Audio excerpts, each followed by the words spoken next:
हम लोकतंत्र के बारे में चर्चा करेंगे। क्या उसकी बुनियाद कमज़ोर होती जा रही है? क्या जनता का विश्वास लोकतंत्र पे उठता जा रहा है? क्या जो अदालतें हैं वो अपना कर्तव्य निभा रही हैं? क्या इलेक्शन कमीशन सरकार का एजेंट बन चुका है? इनके बारे में हम चर्चा करेंगे। दो चार बातें मैं आपके सामने रखना चाहता हूं कि हाल ही में प्रदेशों में चुनाव हुए। तमिलनाडु में चुनाव हुआ, केरला में चुनाव हुआ, पुडुचेरी में हुआ और असम में हुआ। और ऐसा हमें लगा कि असली चुनाव तो केवल पश्चिम बंगाल में हो रहा है, क्योंकि सारी जो केंद्र सरकार की जो दृष्टिकोण था वो यही था कि किसी तरीके से पश्चिम बंगाल का चुनाव भाजपा जीत जाए। और जिस तरह से इलेक्शन कमीशन का रवैया रहा, जिस तरह से इलेक्शन कमीशन ने केंद्र का साथ दिया, जिस तरह से 2400 बटालियन CAPF के वहाँ तैनात किए गए, जिस तरह से काउंटिंग जगह पे काउंटिंग एजेंट्स के खिलाफ बदसलूकी हुई, जिस तरह से लोगों के नाम काटे गए लॉजिकल डिस्क्रेपेंसी के आधार पे। हमें नहीं मालूम लॉजिकल डिस्क्रेपेंसी का मतलब क्या है, लेकिन दर्शकों को यही बता सकते हैं कि अगर किसी का नाम बैनर्जी हो, वो बैनर्जी भी होता है, बंदोपाध्याय भी होता है, चैटर्जी भी होता है, चट्टोपाध्याय भी होता है। कई बार लिखने में स्पेलिंग मिस्टेक हो जाती है, तो इसको लॉजिकल डिस्क्रेपेंसी कहते हैं। इसके आधार पे 27 लाख लोगों के वोट काटे गए। पश्चिम बंगाल की बात कर रहा हूँ। और अगर देखा जाए तो उन 27 लाख वोट जो काटे गए, जो मतदाता ख़ास तौर पे कंस्टिट्यूएंसीज में थे जहाँ मुस्लिम पॉपुलेशन ज़्यादा थी, वहाँ वोट काटे गए। एक जगह 24 नॉर्थ परगना में तो लगभग 95% वोट काटे गए। तो इसका नतीजा ये हुआ कि 27 लाख वोट काटे गए और 32 लाख वोटों से भाजपा जीती। सुप्रीम कोर्ट ने कहा कि ये देखने के लिए ये सही तरीके से कटे हैं या नहीं, हम एक ट्राइब्यूनल्स बैठाएंगे जिसमें जज बैठेंगे। वो ट्राइब्यूनल तय करेंगे सही तरीके से कटे या नहीं। एक ट्राइब्यूनल ने ये फैसला किया है कि 1777 वोट में से 1717 वोट गलत तरीके से कटे गए, लगभग 96%। और फिर हमें पता चला जो 7 बाकी थे वो भी अपील खारिज हुई। दूसरी साइड की अपील थी कि वो वोट गलत तरीके से ऐड किए गए। इसका मतलब कि एक ट्राइब्यूनल ने यह तय किया है कि 100% वोट गलत कटे गए। अगर ऐसे ही हुआ और बाकी भी ट्राइब्यूनल थे और वहाँ 27 लाख लोगों के वोट थे, अगर सब गलत कटे गए तो लोकतंत्र का मतलब क्या है? तो ऐसे शंकाएं जब पैदा होंगी तो चर्चा होगी, लोग समझेंगे कि चुनाव का मतलब ही क्या है। इससे बेहतर है तो चुनाव मत ही कराओ, आप ही फैसला कर लो किसको भेजना है असेंबली में और किसको नहीं भेजना। और जिस तरह से पैसे का इंतज़ाम हुआ, जिस तरह से नियुक्ति हुई इलेक्शन कमीशन के द्वारा कि कौन वहाँ चीफ सेक्रेटरी होगा, कौन वहाँ होम सेक्रेटरी होगा, 683 लोगों की वहाँ नियुक्ति की गई इलेक्शन कमीशन के द्वारा। और जो स्टेट रिप्रेजेंटेटिव भी था वो काउंटिंग जगह में, वो स्टेट रिप्रेजेंटेटिव भी, उसकी भी नियुक्ति इलेक्शन कमीशन ने की। लेकिन तमिलनाडु में चुनाव हुआ, केरला में चुनाव हुआ, असम की तो बात हम बाद में करेंगे। इन जगह पे तो कोई, ख़ास तौर पे तमिलनाडु और केरला में तो कोई ऐसा इलेक्शन कमीशन उस पर तो गौर कर ही नहीं रही थी। तो इसमें अब आगे क्या करना है, क्या नहीं करना, क्योंकि अगर ऐसा ही होता रहा तो हर चुनाव भी भाजपा जीत जाएगी। तो फिर 1 पार्टी 1 नेशन, और फिर अगर 2/3 इनको मिल गया पार्लियामेंट में तो निश्चित रूप से संविधान भी बदल आ जाएगा। इसी को लेकर आज हम 3 ऐसे लोगों से चर्चा करेंगे जिनकी जानकारी इस मामले में इतनी है कि आपको समझ आएगा कि किस तरीके से हमारा देश का लोकतंत्र चल रहा है। तो सबसे पहले तो मदन लोकर जी, आपका स्वागत करता हूं thank you very much for being here. आप सुप्रीम कोर्ट में जज रहे 2012 से लेकर 2018 तक, और आज के दिन आप चेयरपर्सन हैं United Nations internal justice council के चेयरपर्सन की नियुक्ति हुई आपकी 2024 में। 28 तक आपकी टर्म है। आप पहले इसके पहले फिजी के सुप्रीम कोर्ट के मेंबर रहे, अभी फिर दोबारा आपको वहाँ आपका एक्सटेंशन हुआ है। आप दिल्ली में जज रहे 1999 से लेकर 2010 तक, फिर आप गुवाहाटी भी गए, आंध्रा भी गए, फिर सुप्रीम कोर्ट में आए, और आपने सामाजिक मुद्दे जो सुप्रीम कोर्ट सामने आए, सोशल जस्टिस बेंच हम कहते थे, आप उसमें आपका बड़ा योगदान रहा। और आप आईटी जो आज के दिन हम कोर्ट में इंफॉर्मेशन टेक्नोलॉजी के साथ वीडियो कॉन्फ्रेंसेस करते हैं, कोर्ट में बहस करते हैं, वो आप लोगों की देन है, क्योंकि आप उसमें कमेटी में आपने बहुत दिलचस्पी रखी और योगदान दिया। कल्याण बाबू, आप तो लॉजिकल डिस्क्रिपेंसी में शामिल हो गए, आपके बेटे, आप नहीं। आप लोकसभा के 2009 से लेकर तब से आप मेंबर रहे हैं लोकसभा, 9, 14, 24 और 19 और 24, और फिर आप वकील भी हैं, हमारी बिरादरी के हैं, बेबाक तरीके से आप बहस करते हैं और बड़े बड़े मुद्दे उठाते हैं, और जिस तरह से आप पार्लियामेंट में बोलते हैं तो हिंदुस्तान में कोई ऐसा ही शख्स हो जाए उसमें उससे उसको ये नहीं लगता कि हाँ अपने मन की बात कहते हैं आप। प्रधानमंत्री जी तो अलग तरीके से कहते हैं, लेकिन आपकी मन की बात दिल से जुड़ती है, तो आपका स्वागत है। प्रशांत जी, आपकी जो लेगेसी है वो रहेगी, कई साल रहेगी, क्योंकि जिस तरह से आपने सामाजिक मुद्दे उठाए, जिस तरह से आपने करप्शन के खिलाफ मुद्दे उठाए, जिस तरह से आप मतलब कि विद ग्रेट करेज अपनी बात सुप्रीम कोर्ट जजेस के आगे रखते हैं। और मैं तो वैसे सोचता हूं कि अगर आप, क्योंकि आप आईआईटी के ग्रेजुएट रहे, मद्रास में आप गए, 1 सेमेस्टर थे बस, जो भी 1 सेमेस्टर थे, अगर आईआईटी में आप जाते भी तो वहाँ भी कुछ नई बात आप करते, क्योंकि लॉ में तो आपने नई बात कर दी, वहाँ भी आप ज़रूर कुछ नई बात करते। आप centre for public interest litigation की शुरुआत आप लोगों ने की, को फाउंडर थे आप। फिर कैंपेन फॉर जुडिशल अकाउंटेबिलिटी, आज के दिन भी वो चल रही है, लेकिन अकाउंटेबिलिटी कम है और कैंपेन अच्छी है। हाँ, आज के दिन अकाउंटेबिलिटी तो कम है। फिर स्वराज अभियान में आपका बड़ा योगदान रहा। तो नर्मदा बचाओ आंदोलन में और कई ऐसे जन लोकपाल बिल में कि आपका बड़ा योगदान रहा, लेकिन वो जन भी ख़त्म हो गया और लोकपाल भी ख़त्म हो गया। ये तो असलियत है। कल्याण जी, आपसे मैं आज शुरू करना चाहता हूँ कि स्थिति पश्चिम बंगाल में है क्या? आज के दिन क्या हुआ पिछले दिनों में, आप किस नज़रिए से देखते हैं? देखिए, आप ऊपर से देखेंगे जनमत हम लोग का अगेंस्ट में है, ठीक है। एसआईआर का बारे में तो आप बोल ही दिया कैसा हुआ। अब जाए would give some illustration only. जो सबसे बड़ा मुद्दा है, आपने इलेक्शन देखा, लाइन में खड़ा है सब, प्रेस है, पिक्चर है, सीसीटीवी है बाहर में, यू कैन वॉच इट, आप लोग देख सकते हैं, सब देख सकते हैं। उसके बाद स्ट्रांग रूम में ले गया, स्ट्रांग रूम का जो है सीसीटीवी है, प्रेस कॉर्नर है, स्ट्रांग रूम गार्ड दे रहा है, वो भी आप देख सकते हैं, सब देख सकते हैं। लेकिन काउंटिंग में सीसीटीवी है, बाहर का कोई नहीं देख सकता है। हम लोग आइडेंटिफाई किया है 50 सीट्स, 50 सीट, 50 सीट में हमारा जो कैंडिडेट है, चीफ इलेक्शन एजेंट था और काउंटिंग एजेंट था, उन लोग को मार के निकाल दिया था, पूरा मार के निकाल दिया 50 सीट में। कोई कंप्लेन भी नहीं लिया। मोडस ऑपरेंडी क्या है?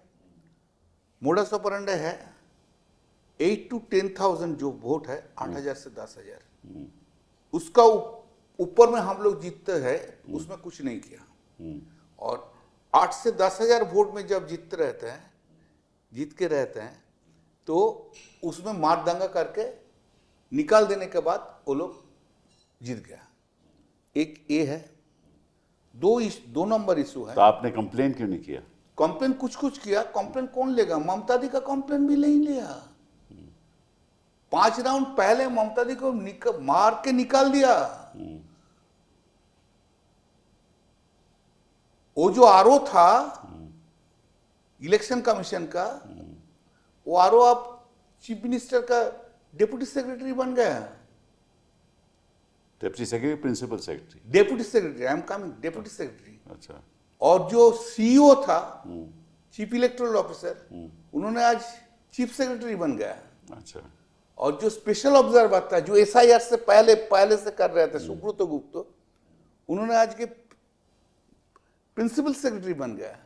ये अजाब चीज है। ये देश अजाब चीज में भरा दिया। कोई कभी चिंता करने का ये नहीं आया कभी। जो कल सीओ था, आज से चीफ सेक्रेटरी, जो आरओ था वो आज deputy secretary. Election commission was an I was existence. वो जो है ना, इलेक्शन कमीशन एक तो आईवास था। इलेक्शन पूरा कंडक्ट किया बीजेपी ने। 31 सीट्स हम लोग आइडेंटिफाई किया, जिसमें एसआईआर का डिलीशन का बाद आफ्टर एडजुडिकेशन जितना था, एक इलस्ट्रेशन 5,400 डिलीशन हुआ, करेक्ट? अपील पेंडिंग, मेरा कैंडिडेट हार गया 826 वोट में। एक इलस्ट्रेशन राजारहाट, पूरा काउंटिंग हो गया, हमारा कैंडिडेट जीत गया 1,500 वोट में। फिर बीजेपी हंगामा किया, फिर रिकाउंटिंग हुआ। रिकाउंटिंग में 4-5 राउंड में पीटा के निकाल दिया, 1,000 वोट में वो लोग जीत गया। ये कोई इलेक्शन नहीं है। आप लोग बोल रहे हैं ना जनमत ऐसा है, पश्चिम बंगाल में जनमत ममता बनर्जी का अगेंस्ट में नहीं है। ये पूरा अमित शाह का खेल है। हम उनका नाम लेके बोल रहे हैं। ऑफ कोर्स मोदी जी है, दिमाग में देते हैं। अच्छा सुनिए, 2-2.5 महीना एक एमओएस, अमित शाह जी का एमओएस उधर बैठ के बोलता है, उधर कोई काम नहीं है दिल्ली में, उधर बैठ के कलकत्ता में गया, कलकत्ता में बैठ के कैसे सीआईएसएफ चलेगा, क्या चलेगा, पूरा उनको ट्रेनिंग दे दिया। और सबसे मार खाया हम लोग सेंट्रल फोर्स का। मेरा एक चीज है, मेरा क्वेश्चन है, आप सब कुछ दिखाना सकते हैं तो आप काउंटिंग क्यों नहीं दिखाना सकते हैं? Where is the transparency? Where is the transparency? Counting दिखाएंगे तो देश को पता चल जाएगा। मुर्शिदाबाद में रेजी नगर एक सीट में हम लोग हार गया 1,200 में, जिसमें under adjudication deletion, under adjudication 8,000। सातगाछिया 232 deletion, under adjudication 7,000। मेरा पार्लियामेंट का एक कॉन्स्टिट्यूंसी में जंगीपाड़ा जीत रहे थे, लास्ट वो मेरा मिनिस्टर था हम लोग का, बहुत अच्छा लड़का है वो। 2 राउंड का पहले उसको पिटा के निकाल दिया। तो ये फिर चुनाव नहीं हुआ। ये चुनाव नहीं है, ये मजाक है। चुनाव के नाम में एक मजाक है। लोकतंत्र आप के जो नाम बोल में रहे मजाक। हैं वही होगा, बार बार बीजेपी ही आएगा इस तरीके से। सुनिए सर, जिसका अपॉइंटमेंट सच्चा तरीका से नहीं हुआ है, उसका पास से आपको क्या मांगना है? उसका पास से आप क्या मांगेंगे? जो अमित शाह के कृपा में चीफ इलेक्शन कमिश्नर बना, तो उसका पास अब क्या जस्टिस मिलेगा? पहले भी तो सरकार बनाती थी ऐसे ही चीज का इलेक्शन कमिश्नर। हाँ। पहले भी तो सरकारें बनाती थी। हाँ, लेकिन ये तो अलग तरीका से, पहले जो था ऐसा नहीं था। हमने चीफ इलेक्शन कमिश्नर का देखा था पहले जो उनका रवैया अलग होगा, लेकिन नहीं, वो जब कोऑपरेटिव का सेक्रेटरी था अमित शाह का अंडर, हाँ वो तो हमें उधर से चला गया है, कुछ नहीं जानते हैं, बहुत एरोगेंट है, बहुत एरोगेंट है। इतना एरोगेंट आदमी हम कभी किसी को नहीं देखा।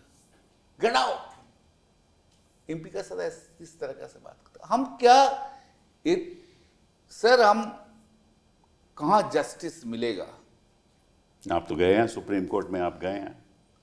गए हैं, भरोसा करना चाहिए। चलो वो देखते भरोसा हैं, देने का कोई है? वो तो देखते हैं। मैं आपसे भरोसा देने के जगह अब प्रशांत जी, आप तो कोर्ट में बड़ी मजबूती से लड़ाई लड़ते रहे हैं, आपको क्या लगता है, क्योंकि आप जमीन की भी असलियत जानते हैं, वहाँ क्या हो रहा है और कोर्ट में भी क्या हो रहा है, आप जरा अपना देखिए, ये तो बिल्कुल क्लियर है कि जिस तरह से एसआईआर करवाया गया उसी से साफ है कि इलेक्शन कमीशन कोई कानून की परवाह नहीं कर रहा था, कोई रूल्स की परवाह नहीं कर रहा था, अपने ही मैनुअल की परवाह नहीं कर रहा था। बिल्कुल मनमाने ढंग से ये एसआईआर करवाया गया। देखिए, आज से पहले 1951 में जब पहली बार वोटर्स लिस्ट बनी थी, उसके बाद नए सिरे से कभी वोटर्स लिस्ट नहीं बनाई गई हिंदुस्तान में। जी हाँ। सिर्फ एक बार एक कंस्टिट्यूंसी के एक पार्ट में यूपी में इलेक्शन कमीशन ने बनवाई थी, करीब 20-22 साल पहले। उसमें कानून में लिखा है, एक्ट में लिखा है कि they can order intensive revision in a constituency part of a constituency. or part of a constituency for reasons to be recorded in Yeah. writing. ऐसे en masse कभी नहीं कराया गया। दूसरी बात, कभी ये नहीं कहा गया कि एन्यूमरेशन फॉर्म भरो नहीं तो तुम्हारा Yeah. नाम ड्राफ्ट रोल में नहीं आएगा। पहली बार हुआ है। नहीं, बताइए इतिहास में कभी ऐसा हुआ है कि फॉर्म भरने की किसी भी मत देने वाले की जिम्मेदारी रही हो? कभी हुआ? कभी नहीं हुआ। तो क्यों हुआ पहली बार आपके हिसाब से? नहीं, वो तो ऑब्वियस है। देखिए, ये लोग शुरू से ये कहते थे ना, हम हिंदू राष्ट्र बनाएंगे, यानी कि नॉन हिंदूज को हम वोटिंग राइट से वंचित कर देंगे और हो सकता है और नॉन सिटीजन भी डिक्लेयर कर दें। इन्होंने कोशिश करी एनआरसी करके करने की, आसाम में किया, लेकिन वहाँ सुप्रीम कोर्ट ने क्योंकि मॉनिटर कर लिया और कम्युनल बेसिस पर नहीं होने दिया, तो वहाँ पर जो 19 लाख लोगों का नाम एनआरसी से हटा, वहाँ पर भी उन्होंने ये बोल दिया था कि तुम ये सारे डॉक्यूमेंट दिखाओ तब तुमको हम एनआरसी में डालेंगे। लेकिन क्योंकि बहुत सारे लोगों को बहुत मुश्किल हुई, लेकिन फिर भी 19 लाख लोग नहीं जुटा पाए जो गरीब लोग थे। लेकिन कम्युनल बेसिस पर सुप्रीम कोर्ट ने नहीं होने दिया, तो विद द रिजल्ट कि 70% उसमें हिंदू थे, 30% मुस्लिम थे। जी हाँ, जी हाँ। अब इनको लगा कि अब हम एसआईआर करके वही काम कर लेंगे कि लोगों को वोटिंग राइट से वंचित कर दें। एसआईआर में पहले तो इन्होंने वही करा कि भाई आपको ये डॉक्यूमेंट्स देने होंगे बिहार में, तब जाकर आपका नाम, आप पहले एन्यूमरेशन फॉर्म भरिए, फिर इन 11 डॉक्यूमेंट्स में से कोई डॉक्यूमेंट दीजिए, तब आपका नाम ड्राफ्ट रोल में आएगा। अब बिहार में बहुत ज़्यादा कम्युनल बेसिस पर इसको नहीं कर पाए, तब इन्होंने वेस्ट बंगाल पर कंसंट्रेट किया। वेस्ट बंगाल में भी फर्स्ट राउंड में जब एन्यूमरेशन फॉर्म वाला था, वो भी कम्युनल बेसिस पर बहुत लोगों के नाम कटे, करीब 70 लाख लोगों के नाम कटे। 93 नहीं, 90 तो टोटल 90 लाख टोटल है। हाँ। लेकिन कम्युनल बेसिस पर उसमें भी नहीं कटे। फिर इन्होंने ये लॉजिकल डिस्क्रिपेंसी का छोड़ा। इसमें 60 लाख लोगों को लॉजिकल डिस्क्रिपेंसी के आधार पर नोटिस दे दिया कि तुम्हारे नाम, फादर के नाम में ये स्पेलिंग का फ़र्क है, तुम्हारे नाम में ये स्पेलिंग का फ़र्क है, तुम्हारे नाम में इस डॉक्यूमेंट में उस डॉक्यूमेंट में एज का फ़र्क है, वगैरह वगैरह।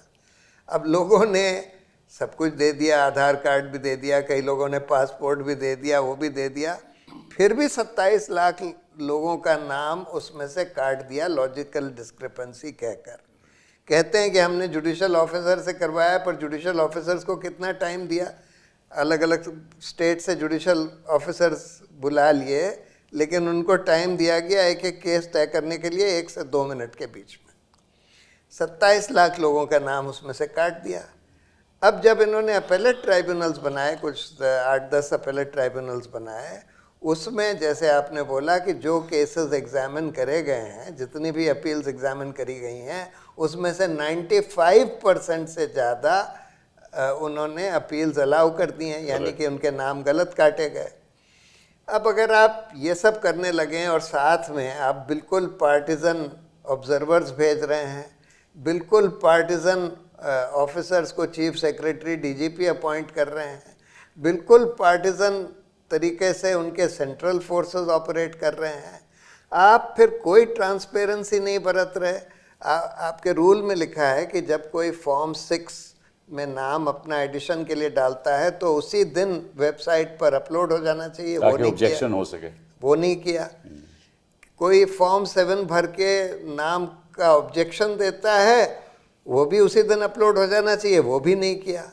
वोटर्स लिस्ट इन्होंने पहले तो डिलीटेड नाम की लिस्ट ही नहीं दे रहे थे, सुप्रीम कोर्ट के कहने पर देनी पड़ी, फिर भी कहते हैं कि हम मशीन रीडेबल फॉर्म में नहीं देंगे ताकि कि कोई जना आसानी से कंप्यूटर यूज़ करके देख सके कि उसका नाम कहाँ है, कितने डुप्लीकेट्स हैं। डी डुप्लीकेशन सॉफ्टवेयर का इनके मैनुअल में लिखा है कि इनको डी डुप्लीकेशन इस्तेमाल नहीं किया, वो भी नहीं इस्तेमाल किया। तो अगर आप इस तरह से, और फिर आप सीसीटीवी कैमरे की फुटेज नहीं दे रहे, आप कह रहे हैं कि 6 बजे के बाद इतने लोगों ने वोट किया, उसकी फुटेज होनी चाहिए कि भाई कितने लोग क्यू में थे वगैरह वगैरह। आप काउंटिंग रूम की सीसीटीवी फुटेज नहीं दे रहे, क्या पता आप क्या क्या धांधली कर रहे हैं। और जब इलेक्शन कमीशन बिल्कुल बीजेपी के एजेंट की तरह काम कर रहा है, जो कि बिल्कुल क्लियर है इस पूरे वेस्ट बंगाल के केस में या पूरे एसआईआर के एक्सरसाइज में बिल्कुल क्लियर है, तब किस तरह का फ्री एंड मैं फेयर आपसे एक सवाल पूछना चाहता हूं कि पश्चिम बंगाल की जो संख्या थी लोगों की, वो 7.6 करोड़ थी वोटर्स लिस्ट, ठीक है ना। इससे पहले 2024 के लोकसभा के चुनाव में, तो अब कमती होकर 6.83 हो 90 गई, लाख कट गए। 90 लाख कट गए, ठीक है ना। और इस दौरान में पॉपुलेशन बढ़ा भी होगा, बढ़ा होगा। जैसे असम में दिखाया गया कि पॉपुलेशन 2 करोड़ से बढ़ा है 2024 से लेकर 26 तक, यहाँ घटा है, तो ये कैसे हो सकता है? नहीं, बिल्कुल बहुत सारे लोगों के नाम कट गए। कटने से अलावा कोई पॉपुलेशन बढ़ेगी भी तो सही। हाँ, इस 2 साल में। एक तो ये सवाल आपसे पूछना चाहूँ, दूसरा कि 7 लाख एडिशनल वोटर्स भी ऐड किए गए, हाँ, बाद में ऐड किए गए, वो भी सुना है बल्क तरीके से, मतलब कि एक आदमी 500 फॉर्म लेकर या 1000 फॉर्म लेकर वहाँ जाकर उनको बना दिया गया वोटर। वो कौन थे, कहाँ से आए थे, और ये पिछले 2 साल में, पिछले 1 साल में तो 1 लाख फॉर्म भरे गए, लेकिन आखिरी 1 महीने में 6 लाख। तो ये कैसे हुआ? तो ये सवाल उठते हैं, आपकी कोई इसमें राय है? नहीं, राय यही है कि ये सब जो लॉजिकल डिस्क्रिपेंसी भी सेंटर से आया। देखिए, अगर हम पूरी वोटर्स लिस्ट एग्जामिन करें और उसमें देखें कि किसके डॉक्यूमेंट्स के स्पेलिंग में फ़र्क है, जी हाँ, तो ये 60 लाख नहीं बल्कि कम से कम 2 करोड़ निकलेंगे। सही बात है। इन्होंने 60 लाख उनमें से कैसे चूज़ किए? इन्होंने 60 लाख इस आधार पर चूज़ किए कि जहाँ मुस्लिम्स हैं या जहाँ बीजेपी को वोट नहीं डाली जाती, उन लोगों को चूज़ किया। तो इसीलिए जो 27 लाख नाम कटे, उसमें से 2/3 मुस्लिम हैं, जबकि वहाँ मुस्लिम पॉपुलेशन बंगाल में 27% है, लेकिन 65% जो नाम कटे हैं लॉजिकल डिस्क्रिपेंसी के नाम पर, वो मुस्लिम। 24 नॉर्थ परगना में तो 95% कटे, 95% हाँ, नाम मुसलमानों के कटे हैं।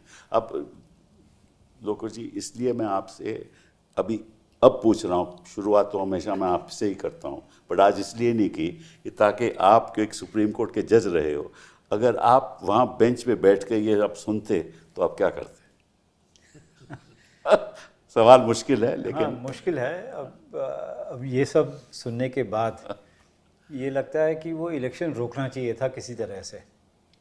हाँ, पर ये आई थिंक नामुमकिन है, पर फिर भी ये जो 27 लाख लोग हैं इनके बारे में मैं कुछ कहना चाहता हूँ। वो ये है कि हम कई सालों से, अभी नहीं पर कई सालों से ये सुन रहे हैं कि जब इलेक्शन होता है आप जाइए वोट कीजिए, जनरल इलेक्शन हो या म्यूनिसिपल इलेक्शन हो, कोई सा भी हो। अब ये 27 लाख लोग वोट करने जा रहे थे, ये सिटीजन्स हैं, ठीक है, और आप इनको कहिए, आप इनको कहते हैं कि ठीक है आप वोट नहीं कर सकते, क्यों? क्योंकि आपके नाम में फ़र्क है या कुछ और फ़र्क है। तो अगर ये वोट नहीं कर सकते तो सबको कहना कि आप जाके वोट कीजिए, इन लोगों का क्या होगा? एक तो ये है। दूसरी बात ये है कि ये सिटीजन्स हैं या नहीं हैं। अगर ये सिटीजन्स हैं तो इनको वोट करना चाहिए और इनको वोट की परमिशन होनी चाहिए। It's a right, it's a right. पर आप कह रहे हैं कि नहीं, हम इनको वोट नहीं करने देते। तीसरी बात, ये जो ट्राइब्यूनल्स, अपेलेट ट्राइब्यूनल लगाए गए, अब एक अपेलेट ट्राइब्यूनल जो कि मेरे ख्याल कोई रिटायर्ड चीफ जस्टिस थे, जी हाँ, उन्होंने 100% अलाउ किया। जी हाँ, जो जैसे आपने बताया कि 60 केसेस इलेक्शन कमीशन या किसी और ने फाइल किए, वो डिसमिस कर दिए। जी हाँ। तो 100% लोगों को मतलब कि 100% लोग गलत तरीके से डिलीट हुए। हाँ, गलत तरीके से डिलीट हुए, ये एक ट्राइब्यूनल में। बाकी ट्राइब्यूनल्स का पता नहीं कि क्या पोजीशन क्या है, कितने केसेस उन्होंने डिसाइड किए या नहीं किए। अच्छा, चौथी बात ये है कि ये अब अपील ट्राइब्यूनल जो है ये कब डिसाइड करेगा इन 27 लाख लोगों के बारे में। 27 या 26 या 25 जो भी कुछ है, इनकी अपील कब डिसाइड करेगा? ठीक है, अब अगले साल शायद पंचायत के इलेक्शंस होंगे या कोई और इलेक्शन होगा, तब तक ये डिसाइड कर सकेंगे या नहीं कर सकेंगे। और अगर नहीं कर सकेंगे तो इनकी वोट तो फिर दोबारा चली जाएगी। पांचवी बात, अब अखबार में आया है, कहाँ तक सच है मैं कह नहीं सकता, पर अखबार में आया है कि इनको जो बेनिफिट्स मिल रहे थे वो नहीं मिलेंगे। क्यों? क्योंकि ये इलेक्टोरल रोल में नहीं है, और अगर इलेक्टोरल रोल में नहीं है तो इनको बेनिफिट कौन देगा? मतलब ये तो या तो ये सिटीजन्स नहीं हैं, या जैसे कहते हैं घुसपैठिया या जो भी कुछ है, तो इनको बेनिफिट्स नहीं मिलेंगे। तो ये अगर आप पूरी तरीके से देखें, ये 27 लाख लोगों को जो वोट करने से रोका गया है, मेरे हिसाब से तो बिल्कुल ही गलत है। और कोई ना तो कोई रीज़न दिया गया उनका नाम के डिलीशन का, ना ही उनको हियरिंग दी गई। हाँ, 27 लाख लोग जिनके नाम काटे गए, no hearing and no order giving reasons as to why their name has been deleted. More interestingly, जो रीजन का बात बोल रहे हैं, सुप्रीम कोर्ट बोल रहा है इतना कैसे रीजन देंगे सबको? आप तो reason is an integral part, Kalyan ji, लेकिन सुप्रीम कोर्ट जजेस से इतना लोग को रीजन देना तो क्या संभव नहीं है? जो संभव ही नहीं है तो तुम सुनता क्यों है? संभव ही नहीं है तो आप 27 लाख लोगों के नाम कैसे तो कटने दे रहे हैं? संभव ही नहीं है तो इस सबको तो का जस्टिस का तो कोई but Kalyan, this is a statutory right, sir so you can't take away a person's right कि आप आपकी राइट है। First statutory right, sir first statutory right, then the I am saying violation of a natural justice हाँ, is a correct. Part of article 14 constitutional right. तो मैं आपसे सवाल पूछता हूँ कि आपने एक बात की ना कि ये सिटीजन्स हैं, तो कोई सिटीज़न अगर मैं कोई सवाल उठाए मेरी सिटीजनशिप के बारे में, मैं वोटर हूँ, चलिए मैं दिल्ली में वोटर हूँ, और कोई कहता है कि साहब आप सिटीज़न नहीं हो, ठीक है, मेरा नाम डिलीट हो जाता है, तो मैं पूछना चाहता हूँ कि ये ओहदा सिटीजनशिप का ये तो केंद्र सरकार तय करती है ना, ये इलेक्शन कमीशन तो नहीं इलेक्शन तय करती। कमीशन नहीं करती। तो फिर इस आधार पे आप उसका नाम कैसे डिलीट कर सकते हो? पहली बात ये। दूसरी बात, अगर वो सिटीजन है तो फिर इसका वोट करने का हक है, बिल्कुल, बिल्कुल। जब तक वो 18 साल से उसकी उम्र ऊपर है, वही ना, बिल्कुल। अच्छा, उसका हक है। आपने डिलीट क्यों किया? क्योंकि उसका नाम बंदोपाध्याय नहीं है, बाप का नाम बंदोपाध्याय है, या बंदोपाध्याय बेटे का नाम है, बाप का नाम बैनर्जी है, ठीक है ना? इनसे हुआ है, इनके साथ हुआ है। इनके बेटे के लॉजिकल डिस्क्रिपेंसी में था। आप 2-4 और उदाहरण जरा बता दीजिए हमारे ऐसा है, चटर्जी चट्टोपाध्याय है, और बताइए। खान, हाँ, खान, इसको खान सब एक ही है। मुखर्जी मुखोपाध्याय है, मुखर्जी मुखोपाध्याय, हाँ, ऐसा तो वो गांगुली गंगोपाध्याय है। करेक्ट। तो ये लॉजिकल डिस्क्रिपेंसी हो गया। इससे बहुत कुछ है और है, और सो मेनी एग्जांपल्स। नहीं, फिर उसमें एक स्पेलिंग मिस्टेक भी तो होती है। स्पेलिंग मतलब कि मिस्टेक आप लिखते बंगाली में हो, उसके बाद उसका तर्जमा होता है, दत्ता। हाँ, दत्ता अंग्रेजी में होता है, हाँ, दत्त, हाँ, दत्त। स्पेलिंग में गलती होती है, दत्त की DA या DU तो वो भी एक लॉजिकल डिस्क्रिपेंसी हो। मोहम्मद के स्पेलिंग तो मतलब 10 तरीके से आप ये कौन सी बुनियाद है सर, जिसके आधार पे आप किसी का नाम कैंसिल कर सकते सर, हम लोग तो सीखा है एक बात छोटा से, प्रॉपर नाउन में कोई मिस्टेक नहीं होता है। प्रॉपर नाउन में कोई मिस्टेक नहीं होता है। Whether correct, this is the we have learned it, this is the way the English is. That's right. लोग अपना पासपोर्ट दे रहे हैं, हाँ, बर्थ सर्टिफिकेट दे रहे हैं, उनका भी नाम कटा गया है। तो ये फिर मजाक हो गया ना इलेक्शन की, क्या पूरा बात? मजाक हो गया फुल। वो तो एक पार्ट है, तो फिर आगे क्या होगा? असली खेला तो अगला है। वो क्या है, जरा बता। असली खेला तो इलेक्शन। सर, मेरा पास मैसेज है, message, I can't open it now. असली खेला काउंटिंग में होगा। एक चीज आप लोग समझ लीजिए, बहुत इंपॉर्टेंट, एंड हम तो बोल रहे हैं, सब बोलता है जनमत जनमत जनमत। अरे जनमत सब कुछ दिखाया भाई। जब इधर तक आपको इधर दिखाया दे, उसका बाद अंदर में जाएंगे तो सब कुछ बंद है। ये नहीं दिखाएंगे तो क्या होगा? मैं आपसे पूछता हूं कि ये वीडियो रिकॉर्ड होता है, सब कुछ हाँ, होता है ना अंदर? होना चाहिए। नहीं होता है, होना चाहिए। नहीं जरूर हुआ होना चाहिए सर। हुआ कि नहीं हुआ वो हम नहीं जानते, हम तो काउंटिंग में नहीं था। नहीं, अब नहीं थे तो आपने कोई कंप्लेंट दी कि साहब, या आपने याचिका डाली या RTI डाला कि आप जैसे सारे जो भी है वो हम लोग, सुनिए सर, कंप्लेंट देने का कोई मौका नहीं था। आप याचिका तो डाल एक सकते हैं, नंबर, हाँ। दो नंबर, बंगाल में देखा आप क्या हुआ 2-3 बजे का बाद काउंटिंग का दिन में? हाँ, बहुत हिंसा का, बहुत हिंसा, पिटा के रख दिया। पुलिस स्टेशन भी रात, overnight they have changed, police भी चेंज हो गया। हम लोग को पिटाते थे। मैं एक हमारा कैंप में बैठा था, हम आ रहे थे, सब दौड़ते थे मेरा काम से। क्या हुआ? सब आके वो श्रीराम बोल के पिटाता था। CIA से पूरा खड़ा था। जब हम घुसा उसका बाद उनको लगा नहीं करना। लड़की लोग को छींटता था। देश पूरा आज तक कोई सिक्योरिटी नहीं है। आप जानते हैं अभिषेक बैनर्जी Z+ सिक्योरिटी, कल उनका सिक्योरिटी Z+ का कैंसिल कर दिया। एक भी सिक्योरिटी नहीं है, एक not a single security is there. आप देखिए उनका घर का सामने पूरा बीजेपी वाला क्या कर रहे हैं।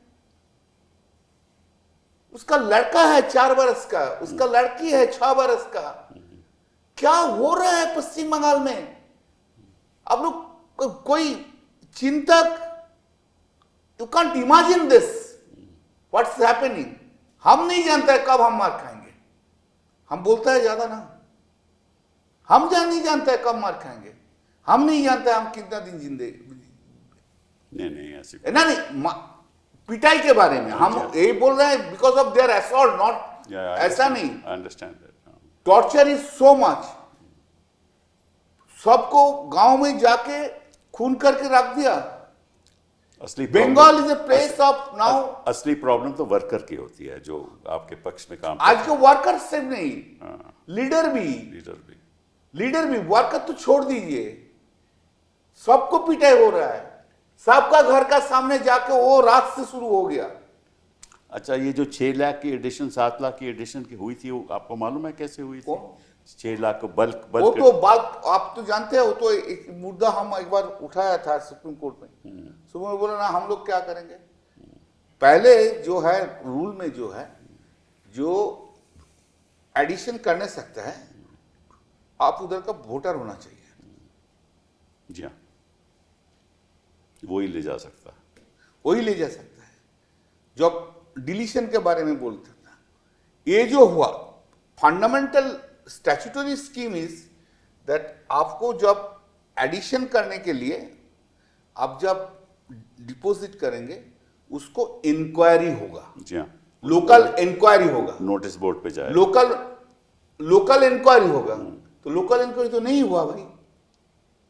मेरा पास ऐसा है जो मेरा कॉन्स्टिट्यूंसी से बोल रहा है, दादा इसे इधर 100 आदमी आके वोट दे के चला गया, उसका नाम वोटर लिस्ट में है, कभी तो ये गांव में नहीं रहते। तरीका ऐसा था सर, आपको हम बोल रहे हैं, तरीका ऐसा था, एक दिन का नहीं। ये प्लानिंग 1-1.5 बरस से चल रहा है।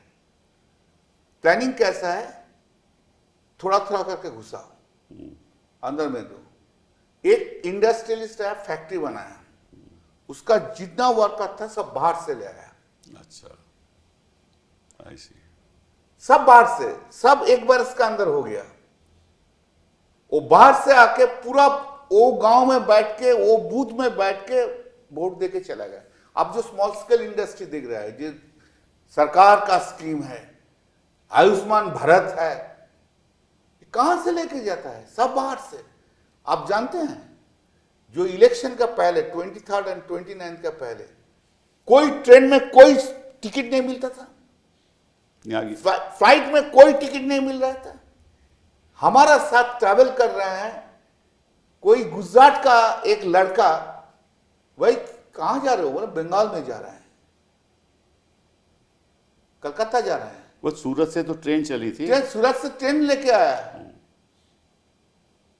पूरा ट्रेन, कोई ट्रेन में टिकट नहीं था सर। वो भी priority, you can't understand. Special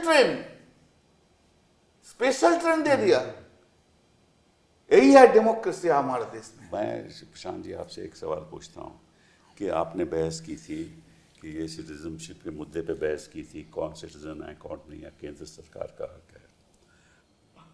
इन्होंने कहा कि जी वो तो हम फैसला करेंगे, और आपने कई मुद्दे जो आज हम जिस पे चर्चा कर रहे हैं उठाए थे, तो वो फैसला तो अभी आया नहीं ना, और इस बीच इलेक्शन हो गया, तो फैसले का फिर मतलब क्या रहा? मैं आपसे पूछना चाहता हूँ। यही तो प्रॉब्लम है कि अब रिजल्ट तो आ गया, इलेक्शन तो हो गया, जो मुद्दे उठाए गए उस पर बगैर फैसला दिए सारे चुनाव कराने दिए जा रहे हैं। इलेक्शन कमीशन की मनमानी चलने दी जा रही है।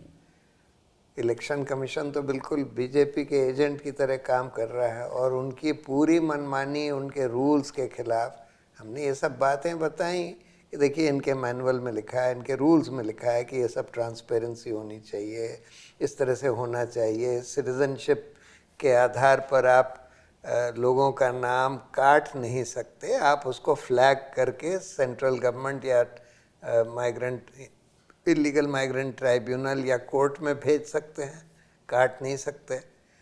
इनके खुद ही इंस्ट्रक्शंस में, पुराने इंस्ट्रक्शंस में ये बात लिखी थी। फॉर्म 6 जो नए वोटर का नाम ऐड करने के लिए होता है, उसमें भी आपको सिर्फ अपनी एज का और प्लेस ऑफ रेजिडेंस का कोई प्रमाण देना होता है, जिसमें कुछ भी हो सकता है, ration card, gas connection. Citizenship तो सेल्फ डिक्लेरेशन होता है कि सिटीजनशिप बिल्कुल सेल्फ डिक्लेरेशन है, उसके लिए कोई प्रमाण देने की जरूरत नहीं है। तो ऐसे में लॉजिकल डिस्क्रिपेंसी के नाम पर खासकर जो आदमी पासपोर्ट बस इंटरेस्टिंग पॉइंट सर, सिर्फ आप बोला है इसमें तो देखिए दोनों डिफरेंस देखिए। आप बोल रहे हैं इंट्रूशन का टाइम एक डिक्लेरेशन देना होगा, कोई कुछ दे देगी, रेशन कार्ड दे दीजिए हो जाएगा, यही ना? हाँ, यही बोला ना। लेकिन इधर जब लॉजिकल डिस्क्रिपेंसी होता है, 13 documents you have to give it has to be, इसको इंक्वायरी करना होगा। 13 डॉक्यूमेंट्स में रेशन कार्ड नहीं है, पर हिंदुस्तान के चुनाव में मदन जी कभी ऐसा नहीं हुआ कि कोई ऐसी लिस्ट प्रिपेयर की हो वोटर की मतदाता की जो जो जो इलेक्शन कमीशन का एजेंट होता था वो हर घर पे जाता था, घर पे पता जाकर करता था कि कितने लोग रहते हैं, कौन कौन हैं और कौन कौन 18 साल के ऊपर हैं, उनको वोटर लिस्ट में नाम डाला था। ऐसे बनती थी लिस्ट। हाँ। फिर उसको डिजिटाइज की गई 2000 मेरे ख्याल 1 में डिजिटाइज की गई, 2000 में डिजिटाइज की गई। तो उसके बाद तो हर साल में उसका समरी रिवीजन होता है कि वहाँ जो लोग वहाँ से चले गए उनके नाम काटे जाते हैं। ये सब इलेक्शन कमीशन ही करती है और ये हर साल होता है, 2025 तक होता रहा। तो अगर ऐसा होता रहा तो फिर प्रॉब्लम क्या थी कि ये एक नई शुरू करने की कि भाई अब हम एक फॉर्म के आधार पे पता करेंगे कि ये नागरिक है या नहीं, कि यहाँ रहता है या नहीं, या इसका ये तो कभी हिंदुस्तान के इतिहास में हुआ ही नहीं। तो आप एक जज के नज़रिए से देखो तो ये तो कोर्ट को फैसला करना चाहिए था ना कि क्या ये जो शुरुआत की गई है ये मैनुअल के खिलाफ है, इलेक्शन कमीशन के खिलाफ के रूल्स के खिलाफ है और इतिहास में जो होता रहा है उसके खिलाफ है। लेकिन ये तो फैसला हुआ नहीं और इतनी देर में इलेक्शन का रिजल्ट आ गया। इसी कपिल ऐसे है कि ये जो फाउंडेशन है जो SIR का, इसमें कहीं किसी कानून में कुछ लिखा नहीं है, ठीक है। तो अगर फाउंडेशन ही गलत है तो उसे रोकना चाहिए था सुप्रीम कोर्ट को। जब उनके पास केस आया तो पूछना चाहिए था कि आप ये कैसे कर रहे हैं और क्यों कर रहे हैं, ठीक है। वो पूछा नहीं गया और क्योंकि ये पूछा नहीं गया और रोका भी नहीं गया, इसलिए ये सब SIR का चक्कर शुरू हो गया। तो शुरुआत ही गलत थी। अच्छा, और फिर टू मेक श्योर कि ये सक्सेसफुल हो जाए, जो भी कोई प्लान कर रहा था, पहली बार जहाँ तक मुझे याद है 600 अफसर, 683 अफसर, हाँ, 683 राइट, हाँ, उनको ट्रांसफ़र किया गया। जी हाँ, पहली बार हुआ है, ठीक है। चीफ सेक्रेटरी को ट्रांसफ़र किया गया, डायरेक्टर जनरल पुलिस को ट्रांसफ़र किया गया और ऐसे 600 और लोग हैं। अब नेचुरल जस्टिस कह रहे थे। अब कोई किसी सरकारी अफसर को कैसे कह सकते हैं कि भाई मैं आपको ट्रांसफ़र कर रहा हूँ? कोई वजह होनी चाहिए, वो भी नहीं थी। और उसके अलावा उन्होंने कहा कि ठीक है हम अपने आदमियों को लाएंगे, और उनके आदमी खैर रोक ही नहीं सकते थे कुछ। बिल्कुल सही। तो अगर आप पूरी तरह से देखिए कि जो मैनेजमेंट हुआ ट्रांसफ़र का, लोगों को वोट डालने से रोका गया 27 लाख, अगर आप ये पूरा देखेंगे तो there is a problem, there is a very serious. साथ में 2400 बटालियन 2000, हाँ, CRPF। वो तो इंडिया पाकिस्तान का युद्ध हो रहा था ना वेस्ट बंगाल में। तो इंडिया पाकिस्तान का युद्ध में इतना फोर्स नहीं दिया। हाँ, नहीं, जम्मू कश्मीर में भी इतना फोर्स नहीं हुआ। पहलगाम का इंसिडेंट का बाद एक कंपनी भी नहीं था, लेकिन वो लोग सोचा जो वेस्ट बंगाल है इधर इंडिया पाकिस्तान का युद्ध हो रहा है, इसलिए इतना फोर्स दे दिया।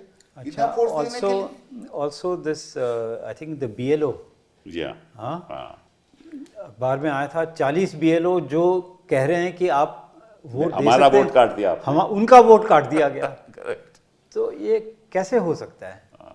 Obviously there is something wrong. चलिए मैं आपसे एक और छोटा सवाल पूछता हूँ कि उत्तर प्रदेश में चुनाव होने वाला है, 2 करोड़ से ज़्यादा लोग के नाम कट चुके हैं ऑलरेडी।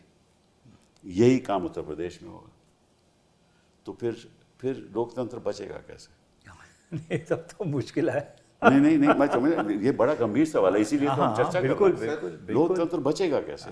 सर, लोकतंत्र अभी जो है, जो इंफ्रास्ट्रक्चर है, ऑल इंस्टीट्यूशन, वो लोग लोकतंत्र बचाना नहीं सकेगा, बचने नहीं देंगे। लोकतंत्र को बचाने के लिए पूरा देश में मूवमेंट जब तक नहीं होगा तब तक लोकतंत्र नहीं बचेगा इस देश में। कोई किसी का हिम्मत नहीं है जो लोकतंत्र को बचाएंगे, कोई इंस्टीट्यूशन नहीं है। सॉरी टू से, even the supreme court cannot do it. वो कॉन्फिडेंस नहीं है अभी। जो कॉन्फिडेंस 10 बरस पहले था वो दिन चला गया। वो लोकतंत्र नहीं बचाएगा इलेक्शन कमीशन, लोकतंत्र नहीं बचाएगा prime minister, home minister etcetera.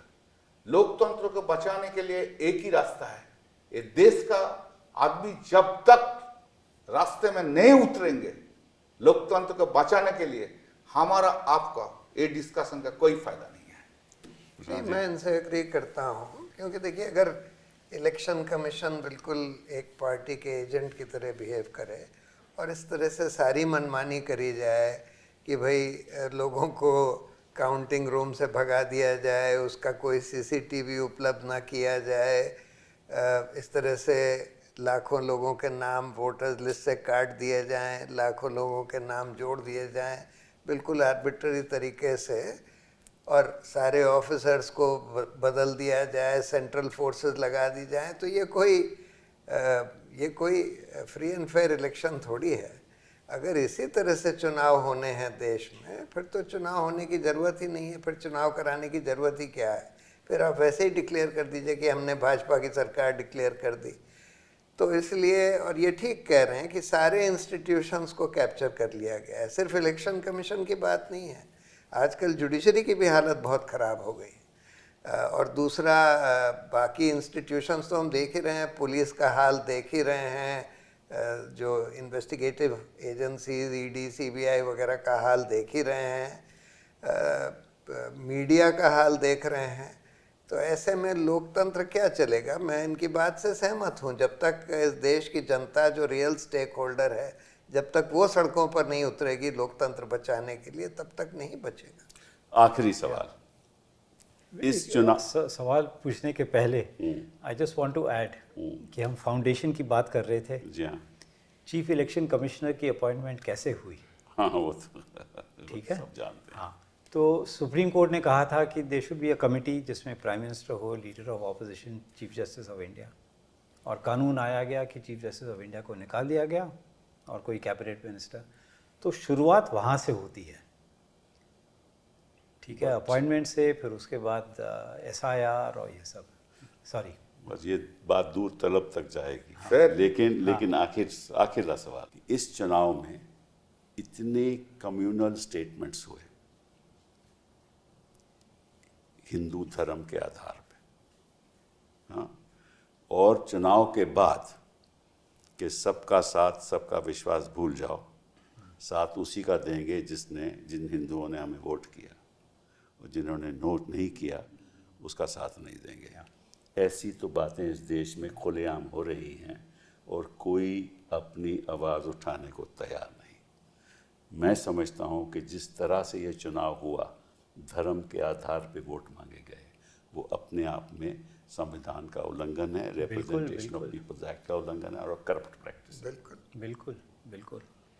और आप जानते होंगे कि आपका एक फैसला भी है उसके बारे में। हाँ, और आप जानते होंगे कि एक किसी मंत्री ने कहा था गोली मारो। हाँ, तो सुप्रीम कोर्ट ने कहा बोला नहीं, वो उसमें गलत कुछ नहीं, कोई गलत कुछ नहीं है। तो फिर ठीक है, चलो सर, क्या हो गया अभी, एक चीज बहुत क्लियर है। पहले जुडिशियरी सिटीजन को इंटरेस्ट देखते थे, अभी जुडिशियरी सरकार का इंटरेस्ट और इंस्टीट्यूशन का इंटरेस्ट देखते हैं। सिटीजन का इंटरेस्ट को गोली मारो, लेकिन उनको रखो जी। भाई सुप्रीम कोर्ट का इंस्टीट्यूशन है, उनका इंटरेस्ट तो देखना चाहिए। उनका इंटरेस्ट भी तो है ना, कि जो आम आदमी के मन में उनके प्रति विश्वास हो कि सब निष्पक्ष तरीके से फैसला। आज वो विश्वास उठ गया है। मैं तो रोज़ देखता हूँ ना, मैं सोशल मीडिया को क्लोजली फॉलो करता हूँ। आज इस देश में बहुत कम लोग ये मानते हैं कि आज की जो न्यायपालिका है वो निष्पक्ष है और वो सरकार के इन्फ्लुएंस में नहीं काम कर रही है। तो कॉन्फिडेंस हम आम आदमी पे रखें। आदमी छोड़ के कुछ नहीं होता है।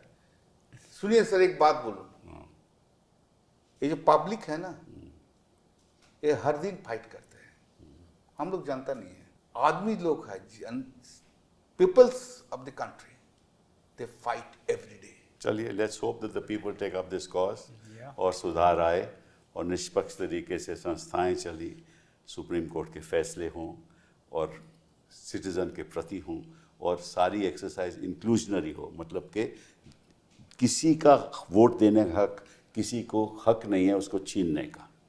संविधान में वो छीन नहीं सकते, सुप्रीम कोर्ट नहीं छीन सकती, कोर्ट नहीं छीन सकते। वो हक नागरिक का है और वो हक रहना चाहिए और इसके लिए लड़ाई लड़नी चाहिए। बहुत बहुत धन्यवाद आपका।